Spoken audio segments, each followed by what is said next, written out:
உங்க விஜய் பாடலில் ஒளிந்திருந்த உண்மையை கண்டுபிடித்த நபரின் விளக்கம் இதோ. 2 விஷயம் இருக்கு. ஒன்னு, தளபதி விஜய் அவர்களை மக்கள் எப்படி பாக்குறாங்க அப்படின்னு ஒண்ணு. 2வது, தளபதி விஜய் அவர்கள் மக்களை எப்படி பார்க்கிறார் அப்படின்ற ஒரு விஷயம் இருக்கு. ஃபர்ஸ்ட் மக்கள் தளபதி விஜய் எப்படி பாக்குறாங்கன்னா, மன்னா மன்னா நீதான் என்னுடைய அரசன் மன்னன்ற மாதிரி பாக்குறாங்க. தலைவன்லாம் சொல்லுவாங்க, நம்ம வெளியே பார்த்திருப்போம். மன்னா மன்னா எங்க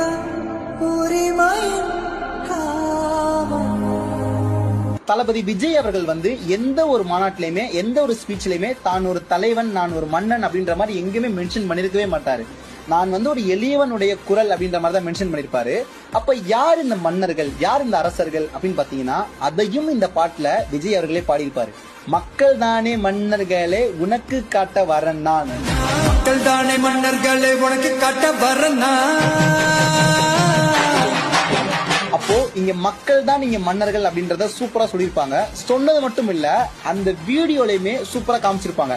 மக்கள் இருந்து ஒருத்தர் அந்த கீதத்தை கொடுப்பாரு. அப்ப தளபதி விஜய் அவர்கள் வேணாம்னு சொல்லிட்டு கீதத்தை அவருக்கே மாட்டிடுவாரு. அடுத்த பிரேம் நீங்க பாத்தீங்க அப்படின்னா, பின்னாடி இருக்கிற மக்கள் எல்லாருடைய தலையிலயுமே அந்த கிரீடம் இருக்கும். தளபதி விஜய் அவர்களுடைய தலை அந்த கிரீடம் இருக்காது.